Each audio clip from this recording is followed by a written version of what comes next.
Check, check, 1, 2, 1, 2.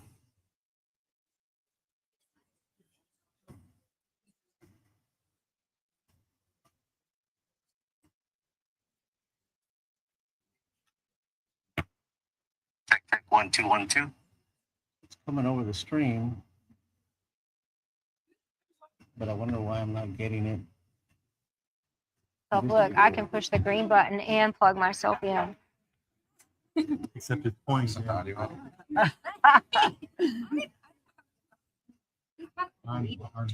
wait a minute. Oh. Check, check, 1, 2. Check, check, 1, 2. Yeah, I gotta switch it to If they don't ask anything, I won't. But check, check, 1, 2. yeah, there's one part. Check, 1, 2. Ask about, Check, but check, 1, 2. Check, 1, 2. Check, check, 1, 2.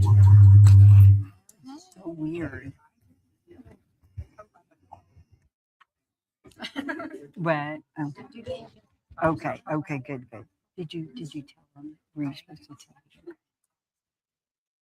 Absolutely. Why is Ronnie home to him? Maybe Oh, he's probably on the patrons to audience, audience patrons. okay. Oh, Rosie made it.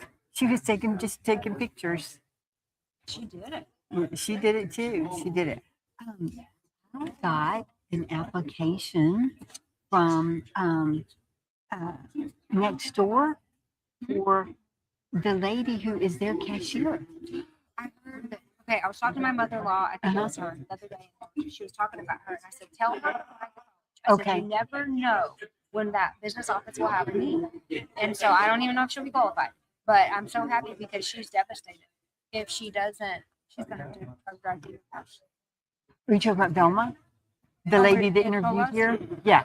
You talking about, is this your mother-in-law? No, or my your mother-in-law used to work at Soul Rocks with her. And Velma. she ran into her and she said, "What's going on?" And she Yeah, said, "Well, yeah, this is not yeah, good because yeah. I'm gonna have to." Yes, yes. Thank you so much. Thank you. Thank you. Thank you. Thank you. Yeah, I RSVP.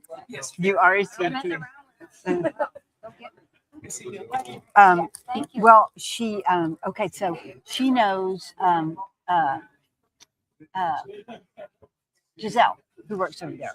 Okay. Velma, her name is Velma Guerrero. She knows Giselle. Giselle used to work with Kevin at the eye clinic, and so anyway, so she told Velma saw. She said, "I read it." She said, "I've been praying about this," and she seems like just such a sweet Christian lady. And she said, because I don't want to have to drive to Eagle Pass. And she said, "I read the description, and it's exactly what I'm doing over there."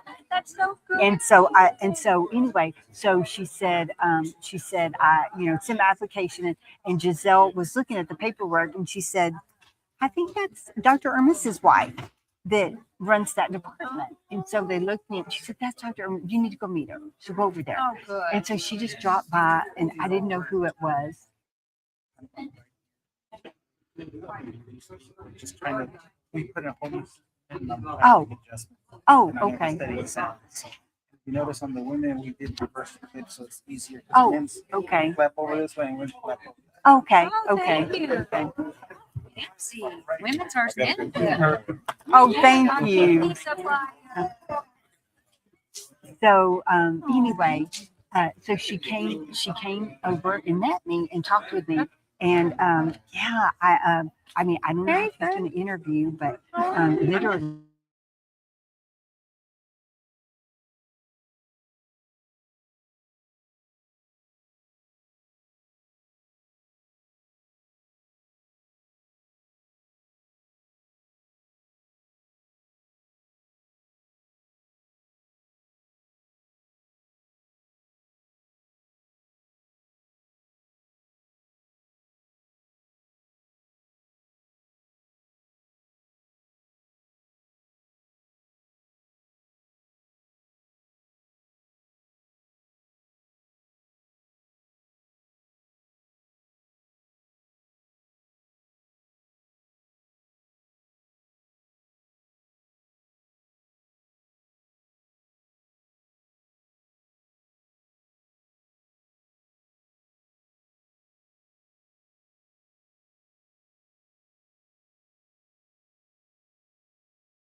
I'm talking about the number.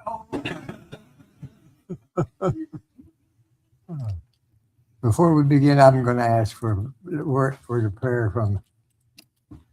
Yes, sir. For those who are in agreement, let us pray. Father, thank you for this day and each and every day that you give us.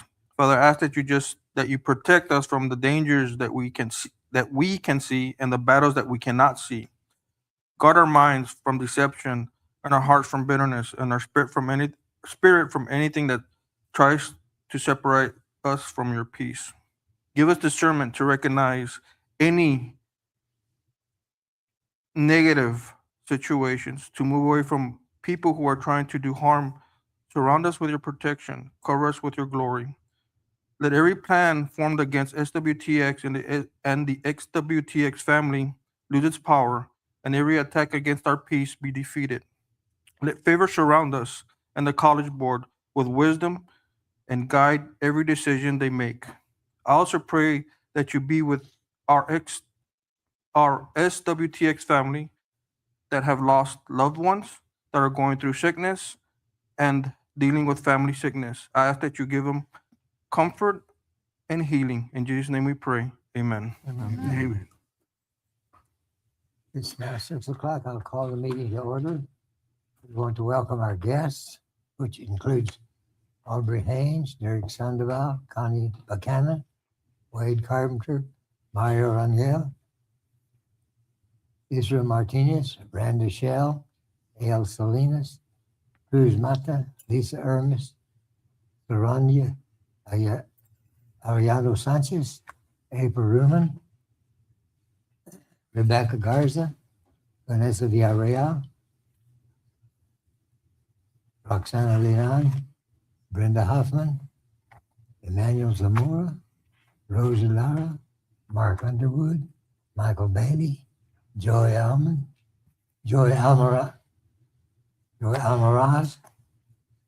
Sandra Zuniga Garza, Armando Madrone, and J.A. Perez. Have I missed anybody?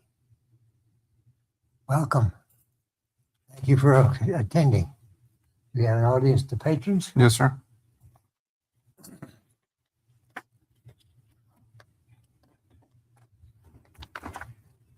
Yes. Ronald Garza.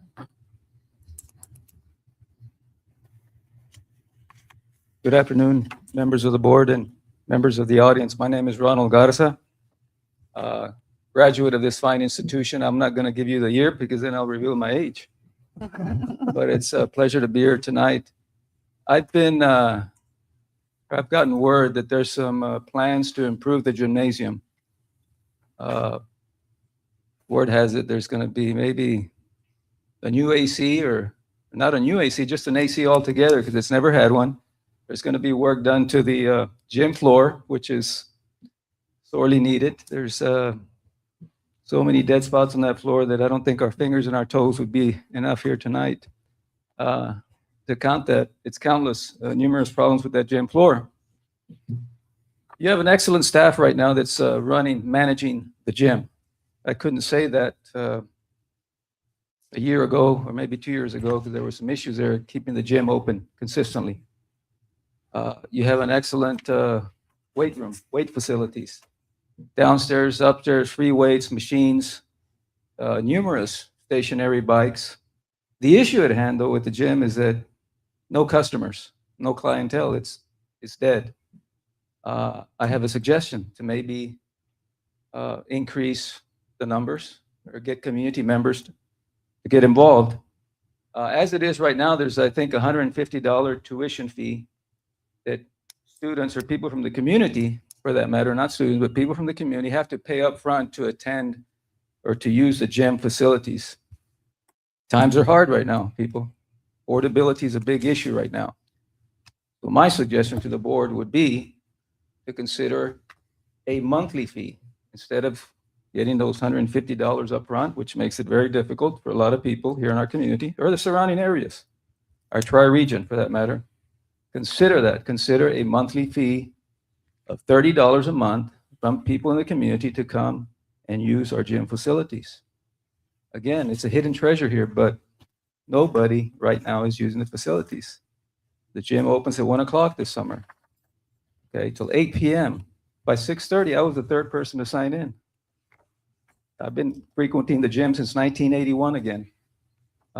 You can't tell, you couldn't tell, but yeah, I'm an avid gym user. I use the swimming pool, but consider that. Consider a $30 monthly fee to get more people from the community to attend or to frequent the gym.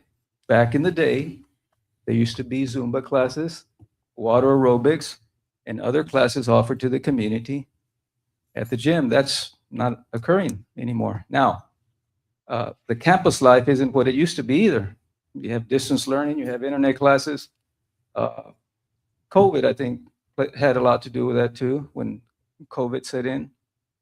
So I'd like to encourage the board to start charging a monthly fee. There's other gym facilities here in the area, but they're expensive. They're not cheap. Now, granted, they open 24/7. You know, they open during the holidays. Of course, this college, this fine institution wouldn't be able to do that. So that's why you would consider maybe just a $30 monthly fee to make it affordable for the community to attend the gym and frequent the gym. So again, I'd like to encourage you to look into that. Maybe you're looking into it already. Maybe there's plans for that. But if you're not, please consider it. Please consider getting the community involved. This is a community college. So let's get people involved. Let's make the gym appealing for them, inclusive. And again, affordability is key. Thank you. God bless you. Thank you. We Thank you. appreciate your interest.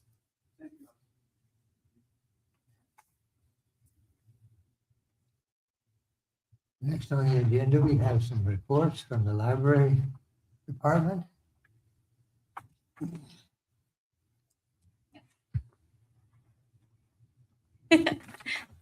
Dr. Gonzalez, Dr. Watkins, members of the board. My name is Rebecca Garza. I am the Instruction Outreach Librarian here for the Uvalde campus. I will be speaking on behalf of our Director of Libraries, Brenda Cantu, who apologizes for not being able to be here today.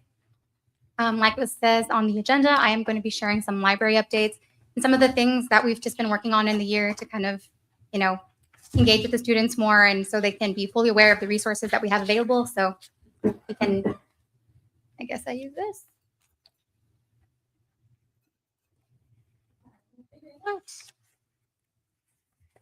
There we go. Okay. So one of the goals that we have was the Southwest Texas College Library continuous service as highly utilized academic support centers across all campus locations. So again, by this, we're going to be discussing some of the resources that we have, the more utilized things and other things that we've been working on as well. So action. During the 2025-2026 academic year, library facilities, technology resources, study spaces, and instructional services supported thousands of student interactions. So again, these are some of the things that we'll be discussing. Okay, our hours, just because I know they've been subject to change, but for the most part, they have been able to stay consistent since the pandemic and things like that. So during the fall and spring semesters, we are here from Monday through Thursday from 7:30 a.m. to 9 p.m. Fridays, we're here from 7:30 a.m. to 4 p.m. And Sundays, we're here from 1 to 6. The only campus that is slightly different in the spring and fall semester, as you can see up there, is Crystal City. They do close an hour earlier. And then we're consistent in the summer semesters, all campuses. That is Monday through Thursday, 8 to 6 p.m. and then 8 to 12 on Fridays. And we are closed on the weekends. But again, we still emphasize to our students ways of communicating. We update this online. We have a little board outside the library. So communication is key. They always know when to find us. Alrighty.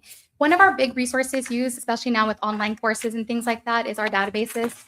This is our usage for the 2025-2026 year. As you can see up there for these sessions, these are actual sessions that have been engaged by students. These are not things they're just clicking on. Again, it's actual engagement. As you see up there, we had 70,853 for the fall semester, and in the spring, 84,060. And you'll see a list of, again, the most used databases. You'll see Credo, various EBSCO. We also have Gale. And mind you, this is just a few of the 180 plus databases that we already subscribe to. But just a couple numbers for y'all to take in. It's a lot. Computer usage. This is another big thing that keeps students coming into the libraries. These are for students who don't have access to computers. You'll see there we also check out Chromebooks and laptops. We do have different devices that better support certain courses, such as business classes, and again, just regular academic courses that can use the Google Chromebooks. And you'll see right there in our actual computer lab, we have, that is very far away for me to see, 6,000, right behind me, 6,631 for the fall semester, and for the spring, 10,338.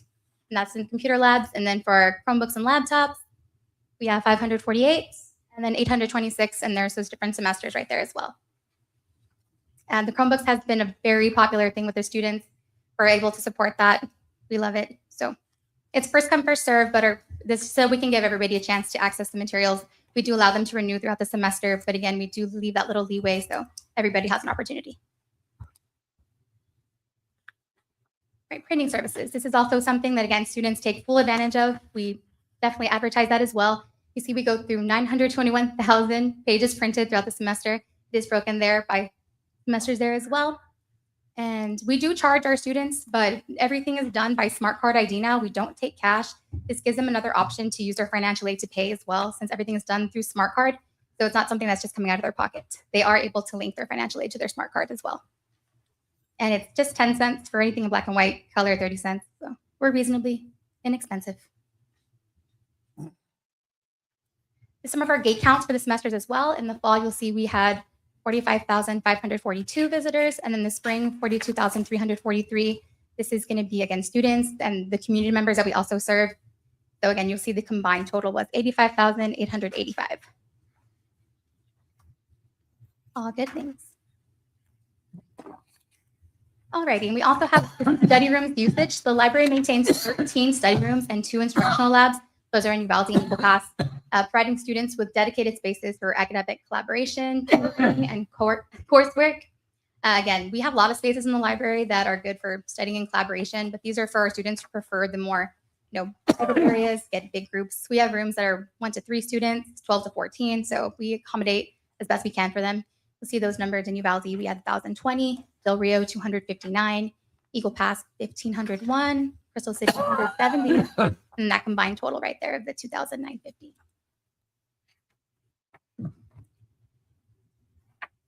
Alrighty, oh, it's not loading. Oh, well, half of my chart is missing, but those are the numbers that were reflecting the Zoom sessions that we offered. We started offering these sessions a few semesters back just so that we can cater to more students online who had different schedules as well. These Zoom sessions vary in topic, as you can see. It's from library orientation, navigating databases and MLA citations, evaluating resources, plagiarism, and as of recently, with all the tool that we've had with AI, we started offering an AI do's and don'ts as well. We want our students to know it is a tool that can still be utilized while still maintaining academic integrity. So that's what our course is focused on. All of these sessions also have individual assignments that we give them. That way they can turn them in via Canvas or in person. And we've had a lot of good instructor collaboration. So they'll give extra credit for attending. And so it's been really good. And I don't have those numbers memorized, but we had a lot of students attend. So it was nice. Maybe my chart will come back. Let's try one more time. It did not. It's real though. All right, y'all. So we have our student engagement, which again is really important to us. So libraries hosted and supported numerous student engagement activities throughout the academic year, contributing to student success, retention, and campus life. Some of those examples of things that we offer throughout the semesters. We have Popcorn Wednesdays, which is just us giving out food and getting a chance to talk to them and see what's going on. Poetry contest, band book programs, de-stressing events that we offer as well, mental health awareness. We have guest speakers in the community and authors who come and speak to our students as well.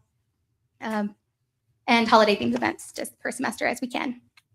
Additionally, the library staff collaborated with academic and student service departments across campuses to support institutional initiatives and special events. And this varies from orientation to events on campus, graduation, and things like that. And just some other services that, again, students can come and utilize that we've been tracking. Again, I did mention that we have over 120 databases. We also have program guides, and these are links that we create on our homepage that just make it easier for students to navigate their courses. In other words, we include books from our online catalog, databases, and this spans everything as far as academic courses and the technical programs, like it says up there. We have 3D printers free to use. We show students who are interested Flipster digital magazine access from home, and they also have an app they can access as well. These aren't just leisure readings, it's also magazines that support the curriculum. We have things like welding, wildlife, cosmetology, just the supplemental things that they can read up on for their coursework, and research guides and videos. And these also vary in just videos that we offer that break down our MLA citations, how to navigate our databases, and just little things that they can see for themselves of things that we offer. Alrighty, and if y'all don't have any questions for me, thank you for your time, and that's all we've been working on. I have Yes, a question Yes. on the student engagement. On there, you talk about the banned book program. What is that? What So, topics are covered? yes, so this is a full week that we do. We have books on display to encourage students to ask us questions, ask why these books are banned, and how they can just see for themselves, just to continue reading in general. Again, these books vary as far as like the classics. I'm talking like I can't think of anything off the top of my head. In Cold Blood, Fahrenheit 451, things like Harry Potter. Students ask me, how is this a banned book? Like, well, it's about magic, and that can be frowned upon. And so it's just something to keep them engaged. Just to make it clear, they're not banned by us, they're banned by public schools. Yeah, it's not us. But we offer all kinds of things again. And another question is, how do you guys keep track of the visitors? So we have a gate. I guess that also was part of missing of my chart. So we have gates in the library that keep a track, and we're able to access that, and it gives us numbers for who comes and goes, and we track that. Okay. It was missing from my chart, but it was there. Thank you. Yes. Gate counter. Thank you so much. Yes, thank you. Thank you for having me. Very informative. I didn't realize you were so busy. Next on our agenda, we have a construction report.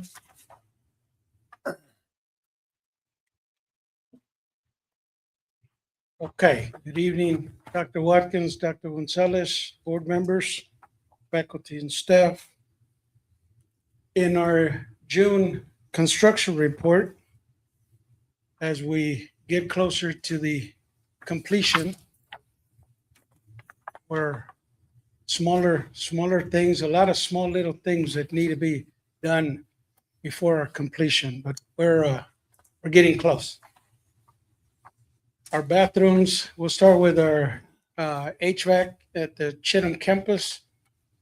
Our bathrooms from that slide in this morning's visit, urinals and sinks have already been installed.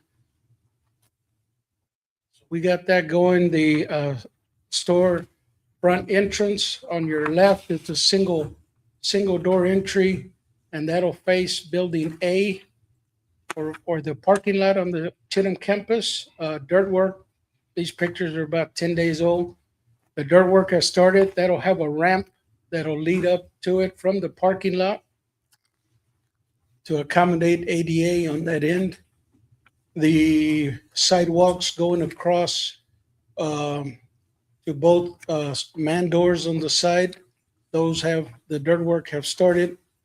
They will do those starting on Monday or Tuesday.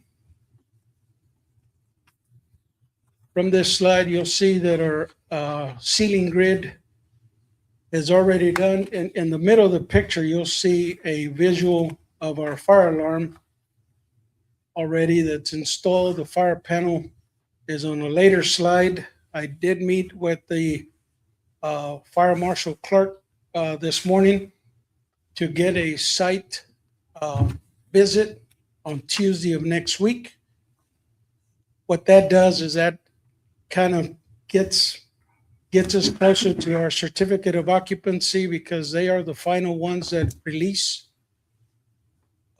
Once the MEP, the mechanical, electrical, and plumbing has already, has been signed off, the fire marshal is the last one to sign off. So I've already engaged in that conversation this morning, kind of speed up the game. There you'll see a picture of our fire panel. Our meter is waiting from Texas State Natural Gas. The city has to do a test on their end make sure that there's no leaks inside the building before they go and do the final tie-in. But if you'll see, it's a couple of 90s galvanized pipe. We'll be ready to go on that end. Questions in our Eagle Pass HVAC campus? Sounds like you've been busy. I travel a lot. It's okay. Going into our Del Rio welding and construction science. From our last report, the top left corner of our roof was missing. We've had our building directors jumping back and forth from job to job, from Del Rio to Eagle Pass and back and forth. But there you'll see the completion. We are lacking the gutters around the building, and then on the entry, we're missing some tin right underneath the entry of our main door. Our interior tin is complete.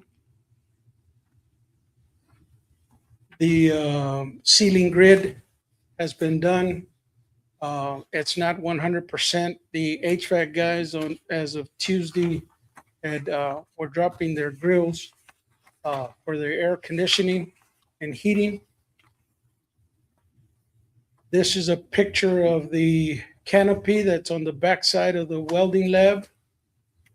And that's an old picture on my visit on Tuesday. It's already concrete. They had 6x6 columns already erected up. It is a big old canopy. The footers on those are 36 by 36. They're overkill, in my opinion. I'm not the architect.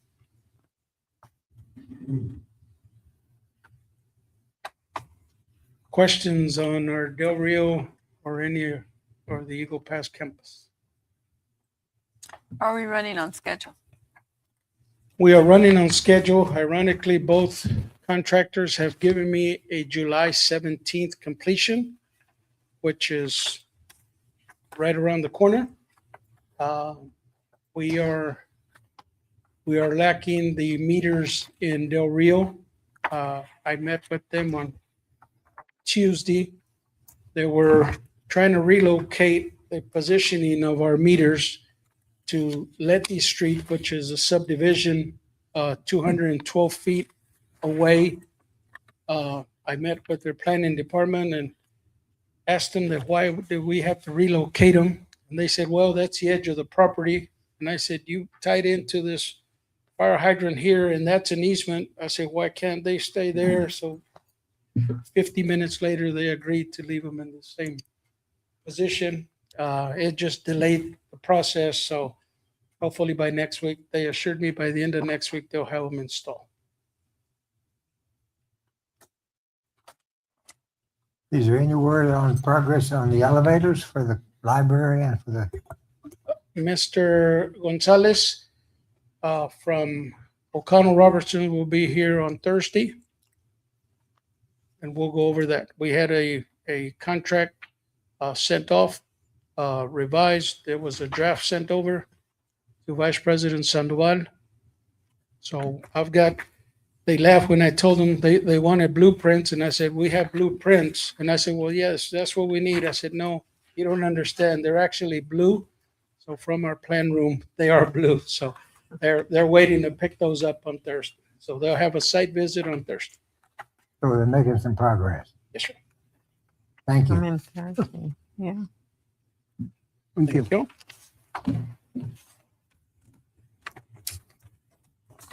Next on the agenda, we have the president's report.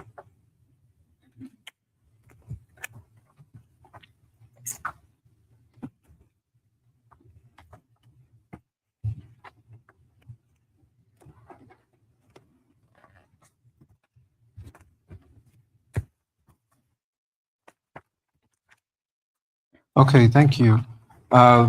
First item under board items, we have the 26-27 employee salaries. It's further down in the agenda. We're recommending that the board authorize a one-step salary increase for all employees. Also included in the board pack in the agenda for tonight is the curriculum development for our bachelor's in business program. And you'll see that board packet as well. We're seeking board approval to use the Mackenzie Scott endowment to help fund the curriculum, or not help, to fund the curriculum development for that program pending the co-board approval, which should happen at the end of this month. And we also have a couple of leases for the board's consideration. Under annexation, I included in your board pack a copy of the service plan that we published for both Dimmitt and LaSalle counties. Our hearing will be for LaSalle County will be in Cotulla on July the 7th at 6 p.m. at the Commissioner's Court. And then for Dimmitt County, it will be in Carrizo Springs at 6 p.m. on July the 9th, again in the Commissioner's Court. And both of those service plans are included in your President's report attachments. As for the budget, I've also included a lot of detail there, but so when the coordinating board estimates to the legislature what it's going to take to fund community colleges for a 2-year period, their formulas were way off, and they grossly underestimated the amounts needed to fund community college to the tune of $361 million over a 2-year period, which hit all of us as a surprise when they released estimates for next year's funding. So all that said and done, and I know you have all the documentation there, it represents $2.9 million decrease compared to our current year funding. Even though we've performed more and we're due more from the state, their first reaction was, we don't have any money, so we can't pay you. If that's what stands by August, we have the budget balance. I mean, we can do that. However, it does cut a lot of enhancements and improvements that we're wanting to make. So at this point, what we're asking the board is to approve the salary portion so we can take care of our employees, and then give us these next 45 days to work on the legislature, work on the governor's office, and the leadership in the House and Senate to see if they're willing to take a supplemental bill, which would make up some of the difference there. And hopefully we wouldn't have to cut the entire 2.9 million from our budget. So that's kind of where we're at there. I've given you the copies of the letters that we sent as an organization, Texas Association of Community Colleges, sent to the Commissioner of Higher Ed. And there's also the formula distribution there. And I just want to call that on the very last page there, I kind of highlighted in pen the different years. So in 2023, we received $9,198,000 from the state. HB8, which was performance funding, kicked in 2024. That year, we received $14,559,000. In 25, $16,204,000. In 26, $17,209,000. And then in 27, they're dropping it back down to $14,224,000, which is less than 2024. So that's our gripe with the coordinating board is, how did they mess up so bad? And why are we having to pay the price? So we're meeting with our reps, we're meeting with leadership and see if they'll entertain a supplemental bill, which means they'll, when the legislature meets in January, they'll take that and make up some of that funding for us. So that's kind of what we're working on in the next 45 days. What are the chances of that bill being introduced and being passed? It's political. So, I mean, it just, there's, I can't say one way or the other. Now, if leadership in both House and Senate and the governor's office support it, then the likelihood of it passing is greater. But there's no guarantees. We want to at least attempt to get commitments from the leadership and say, yes, we'll support it. Maybe not 331 million, but 80 million or whatever that number is. Yeah. And then we can make those adjustments, assuming that we're going to get this kind of halfway through the year instead of in the beginning of the year. And that would be talking to our representatives here? Yes. It impacted every college. Okay, Every college. okay. That's what I was, Yeah. well, not by ourselves, okay. Yes. But No. that's Every college That's was a big impacted. right, yeah. Mm, Um, How do you recover? So that's the where we're at on the budget. Accreditation, I handed out a letter. We got that letter today. We got a phone call a couple of weeks ago saying that the board had voted to approve our accreditation. So we are a fully accredited school, and that's good for another 10 years. So and it without any additional reports. So big kudos to the team. Yeah. I know it's 2 years of a lot of work, and congratulations. Got it done and got that behind us. The next thing I want to talk about is the power line incident, and also included in your board packet was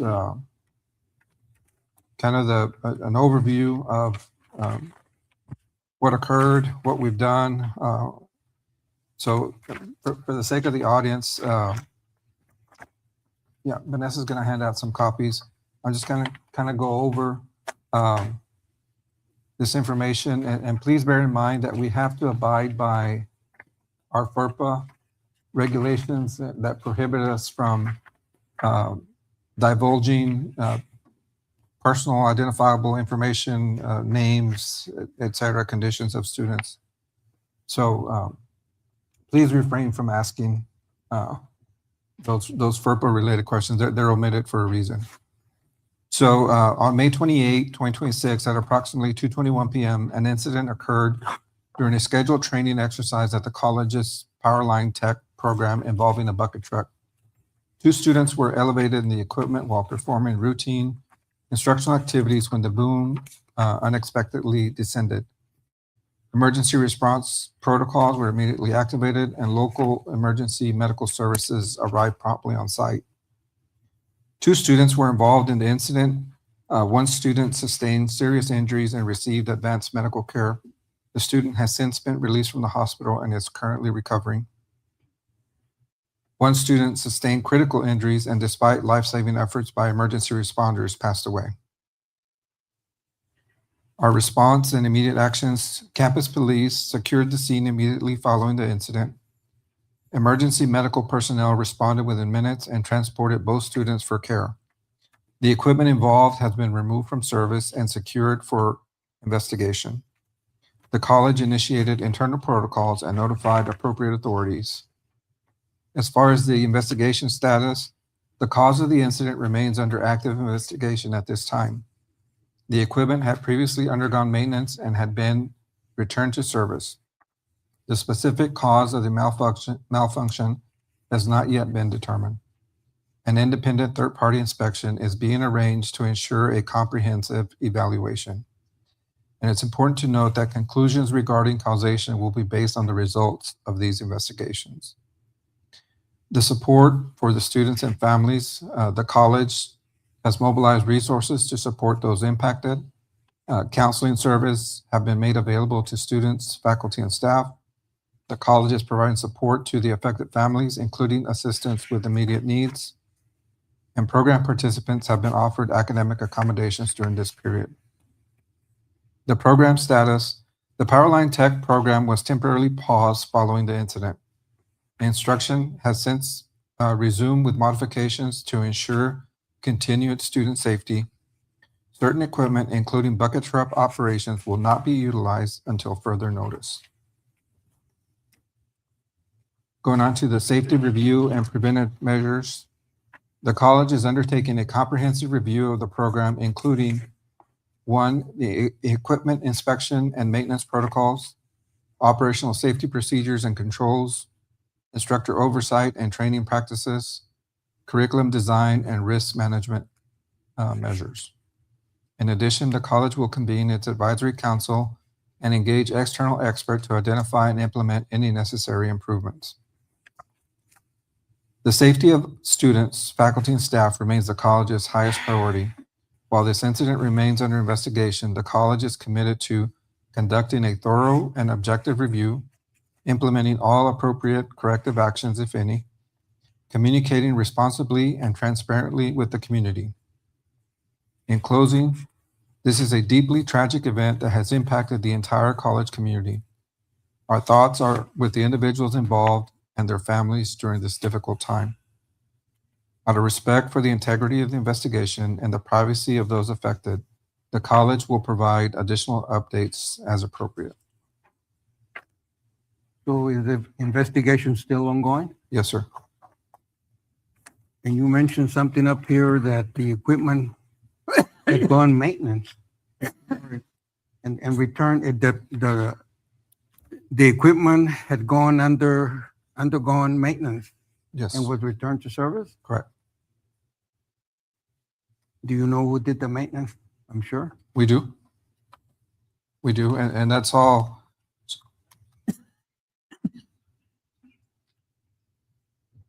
That's all part of the whole investigation process, is reviewing maintenance done,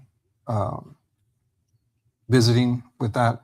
And of course, we're not the ones doing that investigation. I know. And we have to, the main thing that we've done is we've gathered documents and we've secured the equipment. So when a third party can come in and inspect it, it's still undisturbed, so they can do a proper investigation. So is there a timeline as to when they're going to finish? I don't have that. No? No. As you can imagine, there's multiple parties that have to coordinate for that to occur. And it's really out of our hands. They're working on that coordination to make sure everybody's okay with who's going to do it. And like they tell us, you read in the paper, about transparency and et cetera, and there's a good explanation and stuff, but as part of that investigation, were we not obligated to involve the county, the city, law enforcement, anything like that? No. So one of the first calls was to our legal counsel and get their perspective. Mhm. And so there was nothing criminal. And what he directed us to do is secure the site. Secure the site, take photographs, take videos, and do not disturb the boom. So we've done that. Beyond that, he's confident, I'm confident that our campus police gathered the necessary information to do that.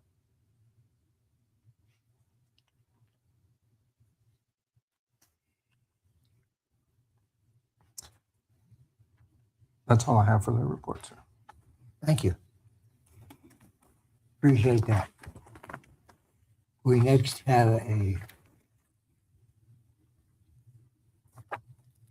piece of business to consider an act on the consent agenda for the minutes of May 21st, 26th board meeting, financial statements as of May 31st, 2026, and the quarterly investment report.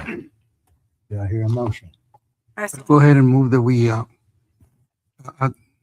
approve the consent agenda to include 6A, 6B, and 6C. I second. Motion been made and seconded to accept the consent agenda for the consent items. All in favor, say aye. Aye. Anybody opposed? Motion carried. Next item of business is to consider an act on salaries for the 26-27 fiscal year, excuse me. Yes, sir. Item number 7 in your board packet. So it is, as I mentioned, is our recommendation that the board authorize a one-step salary increment, and which would be an equivalent of 3% for those that are not on the on the steps.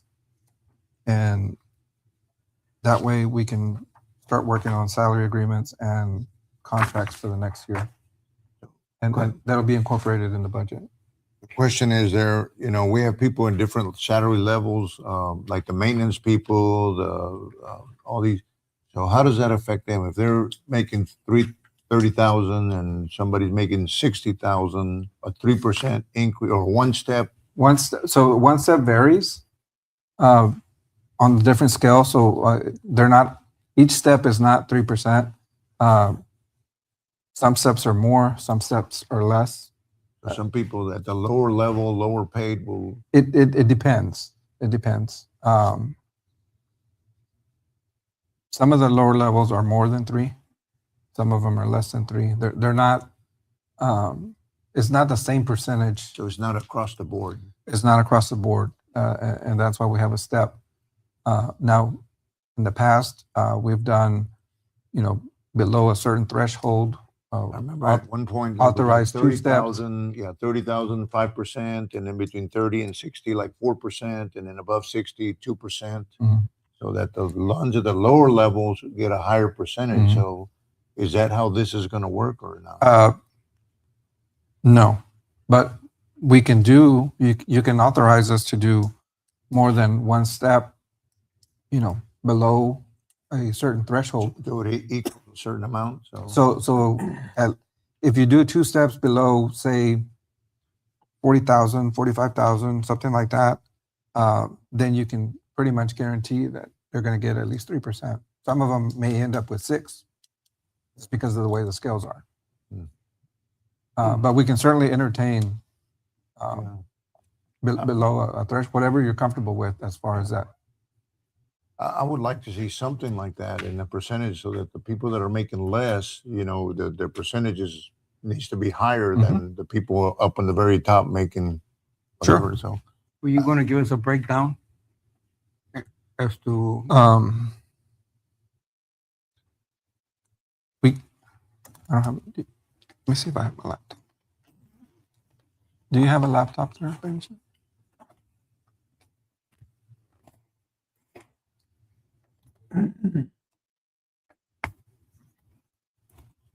No, in years past, we used to do like 30,000, 4%, 30 to 60, 3%, and then those above 60, like 2%. So I'd like to see something like that. So Okay, I'll tell you what. Can we defer this item to the end and give an opportunity for Alicia to crunch some numbers, and then we can address it? that'd be great. Okay. Compared to the step, is that just across the board, you said? So the steps vary. Let me just pull this up real quick.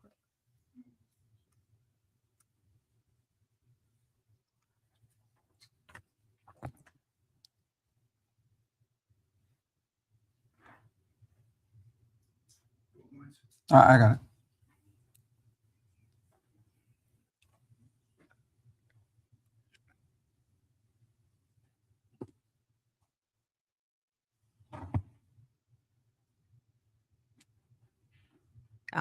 I was just inquiring why y'all recommended the step. We normally do, so most, all of our salary scales are, for example, you have clerical and you have a group 1, group 2, group 3, group 4 that changes based on complexity of the job. Within each scale, within each group, there's a step. So it ranges from 1 to 10 steps. And if somebody's at step 6, we generally come and ask the board, would you authorize 1 step increase? So they go from 6 to 7. Or we'll ask for 2 steps and they go from 6 to 8. And each step has a built-in, already built-in amount of an increase. But those increases are, it's the same increase for the whole group. So the lower you are in the scale, the bigger the percentage is. And as you go down in the scale, that percentage goes down because say it's $500 on 20,000 versus $500 on 30,000. The percentage varies. So when we built the scales, we built them on the same amount increase each year Mhm. instead of a percentage increase each year. Yeah. If that makes sense. So that's what it kind of complicates. We just take an average. Yeah. You know, when we do the budget, we have everybody's salary in there and current year salary, and we apply 3% to it to get our estimate for next year's budget. Mhm. And so that's what's in the budget right now, 3% of the total salary. Because it averages, you know, some are going to be more, some are going to be less. But that's what we use.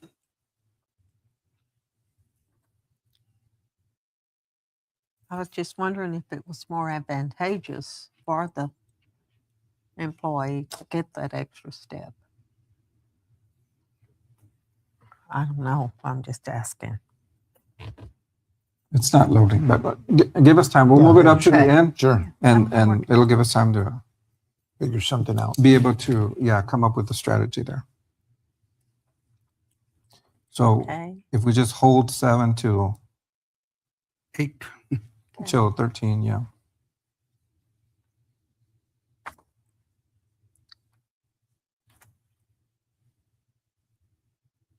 So we go on to item number 8. Yes, sir. Consider an act on authorizing the use of Mackenzie Scott Endowment for designing course curriculum for the Bachelor of Business Administration.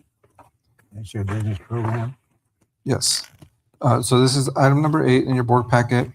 So we've used iDesign to help develop other courses, specifically the cybersecurity one,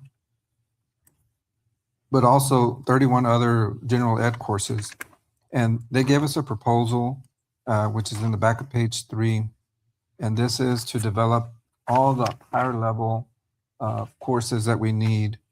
We're recommending the amount without the video, which is a 286.5. I think Mackenzie Scott right now has $3.4 million. Is that about right, Lisa? Yes, sir. There's 3.4 million left out of the 5 million that was gifted to us. So we're asking if the board would authorize us to use that 286.5.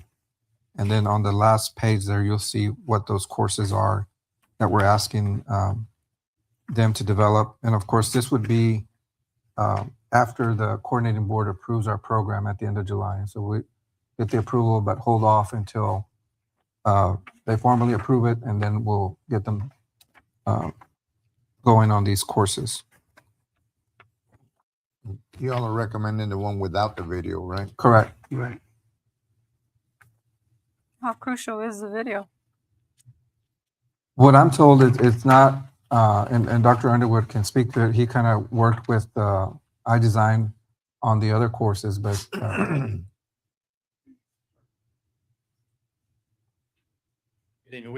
We discussed this in cabinet. Our feeling on academic administration side is that, sorry, thought I was ready to talk. Is two things really, quite frankly. Most of our faculty do their own videos all the time anyway. Folks are really adept at going and getting things and finding things on the open internet. We use so much OER, open education resources, that's just doable. So the other thing is kind of related to that one. If VP Ruman, if I misstate this, please correct me. We don't think the faculty are going to be that open to help on this in that regard because of the first thing I said. So the resources that iDesign have are really pretty astonishing. They have experts all over the world.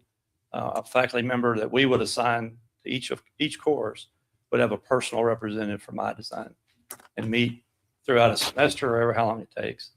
But the video component we just didn't think was frankly worth that step up from 286.5 to 501. Yeah, to a whole lot more. So we're confident that we can incorporate our own video resources. So the total cost is the 286? Yes, sir. 286.5, yes, sir. And that's per year? Is that No, that's just to develop the course from the one time. one time? And then our faculty will then update it throughout the year. Just a one-time fee. one-time fee to create, I mean, because we don't have these courses right now. Yeah. And it's 33 courses.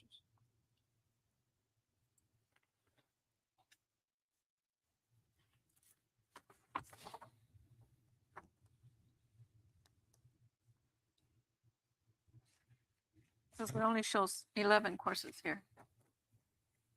33 credits, Oh, I'm sorry, correct. 33 credits. 11 I'm sorry, courses, what did I say? 33 hours. You know, I Yeah. wrote that in the memo the first time too, and I fixed I it was like, there. where are they? Pardon me, 11 courses, 33 hours. I'm sorry, 11 courses. I so moved. Yeah, motion. We have a motion. Motion second has been made. I'll second. Need a second. Motion has been made and seconded to, I'll second. motion's been made and seconded to authorize the use of the Mackenzie Scott Limit for designing the course curriculum for the Bachelor of Business program. All in favor? Say Aye. Anybody opposed? Motion passed. Next item on the agenda is to convene in closed session in accordance with the Open Meetings Act, Texas Government Codes 551.072 and 551.074, 551.071, to consider employment-related matters, discuss leases, potential litigation. We're not going to do potential litigation. We're going to hold that. Yes, but there's no need to do that yet.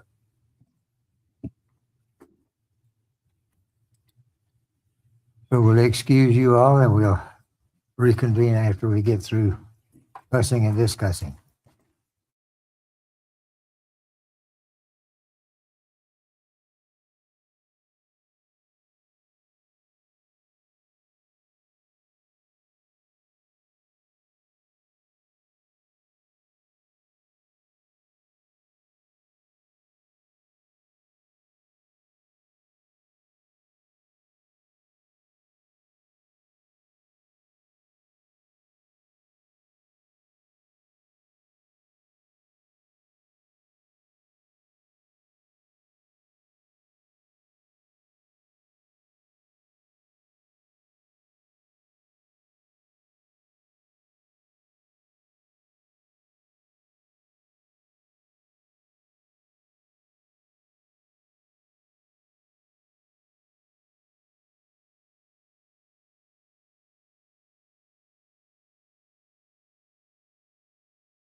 It is now 7:58. We will reconvene in open session to consider an act on a Dean of Instructional Services and School District Partnerships. Yes, sir. I recommend Dr. Sandra Garza for the Dean of Instructional Services and School District Partnerships. I'll go ahead and make a motion that we approve your recommendation. A second. May's been made and seconded to accept Sandra Garza as the Dean of Instructional Services and School District Partnerships. All in favor, say aye. Aye. Anybody opposed? Motion carried. Congratulations. Stand up so they know who you are.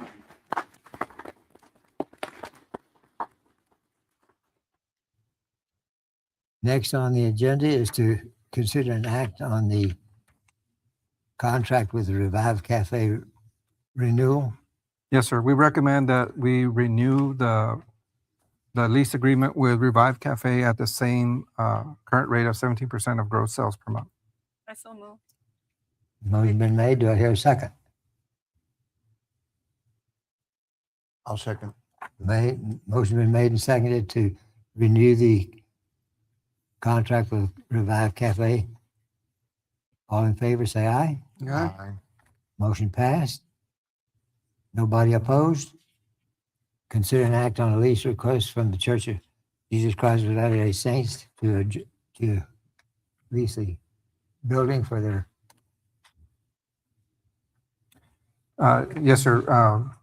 Item number 13 describes the use, which would be on Sunday and Wednesday. And so I recommend that the board approve the request. I'll go ahead and make the motion that we accept the lease agreement with the Church of Christ. I second. Motion been made and seconded to lease some property to the Church of Christ, Latter-day Saints. All in favor, say aye. Aye. Anybody opposed? Nay. Motion carried. Next on the agenda is to adjourn. Nope. Number 7, please. 7:00. Salary. We Uh-huh. revisit the salary. So I want to recommend that we do 2 steps for all employees in the following scales, which would be clerical, maintenance, food service, daycare, and then 1 step for all the others. Okay, I'll go ahead and make a motion to accept your recommendation. I second. Motion made and seconded to accept the suggested salary increases made by Dr. Gonzalez. All in favor, say aye. Aye. All opposed? Motion carried. Anything else on the agenda? And before we adjourn, I would ask the board to close in honor of Enrique Reina. Yes, absolutely. Excuse me, Enrique Serna. Fair enough. Do we need a motion or just, Yeah. we're going to do that? We're going to, I need a motion to adjourn in honor of Enrique Salina. I so Serna. move. Second. I so move. Then motion seconded to adjourn with the respect for Enrique Serna. Serna. All in favor, say aye. Aye. Anybody opposed? We're adjourned. You can leave, or you can wait for lunch.